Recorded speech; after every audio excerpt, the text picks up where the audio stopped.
साथीहरु हैन आजको काम पनि फेरि सुरु गर्न लागिरहेको अनि सो अब चाहिँ यहाँ टक्क लाएर यो देखिने मलहरु छ नि त यो मलहरु चाहिँ पहिला छर्नु पर्ने हुन्छ। यो देखिने चाहिँ हाम्रो पातले गाउँ हो हैन टक्क लाएर यो देखिन्छ नि दुई चारवटा घरहरु छ हैन यता तलतिर चाहिँ यहाँ फाइनली आज चाहिँ एउटा घर बाँकी छ टक्क लाएर चाहिँ है यो चाहिँ त बोरामा भएको चाहिँ ब्रोइलरको सुलीको मल हो अनि त्यसपछि यो चाहिँ हाम्रो यता राखेको चाहिँ स्याउलाहरू हो हैन अदुवा रोपिसकेपछि फेरि छाप्नु पर्यो नि त हैन सो ब्याक क्यामेरा चाहिँ मेरो खासै राम्रो सो साथीहरु हैन अब चाहिँ यो देखिने मलहरु चाहिँ मैले टक्क लाएर चाहिँ छर्नु पर्ने हुन्छ।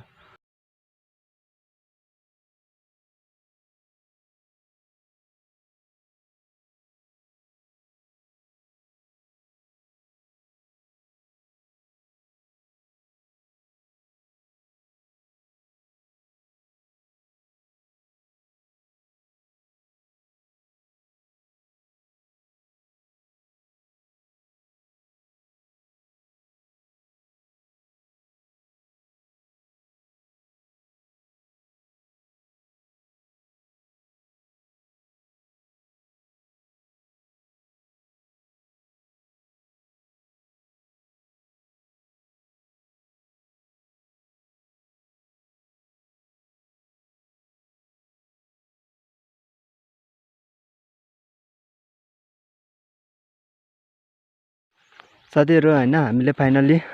मल पनि छरिसकेको छ। सो यो हामीले गोबर मल र अनि त्यसपछि अर्को सुली ब्रोइलरको सुली चाहिँ दुवै चाहिँ हामी दुईजनाले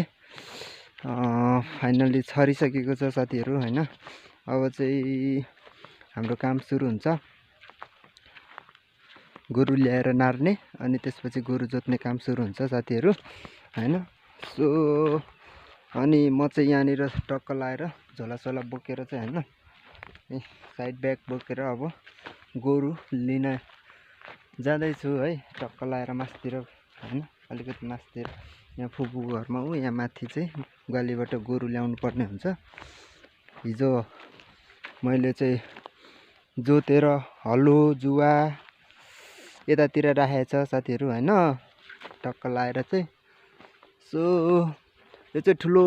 गरा भन्छ कि गारा भन्छ यो चाहिँ ठुलो गरा छ हैन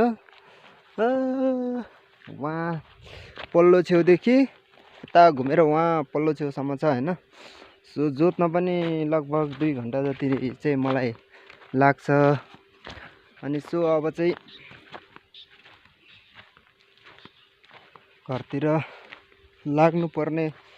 हुन्छ गोरु लिनको लागि हाम्रो फुपूको घरतिर।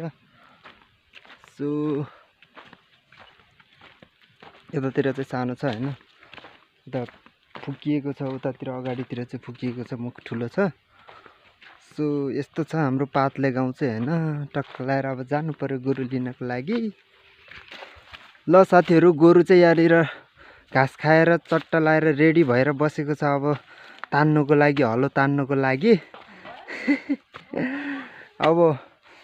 खोले पानी दिएर चाहिँ चट्ट लाएर खेत बारीतिर लगेर चाहिँ म गोरु नार्नु पर्ने हुन्छ।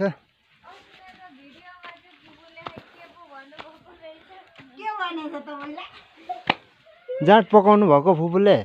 जाँड पकाउनु भएको ओहो कति धेरै भरि त अनि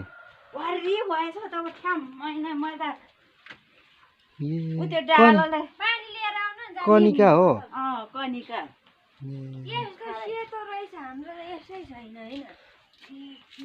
ल साथीहरु हैन फाइनली यो गरा पनि जोतेर पनि सकिसकेको छ अनि जोतेर सकेर चाहिँ फेरि उ मासतिर चाहिँ हाम्रो फुबाजुले चाहिँ त्यहाँनिर पनि जोत्नु बाँकी रहेछ अनि त्यहाँ जोत्दै हुनुहुन्छ। सो अब हाम्रो बाँकी काम भनेको चाहिँ यो काल्ला तास्ने काम बाँकी रहेको छ हैन अनि यतातिर चाहिँ ताछिसकेको छ सबै।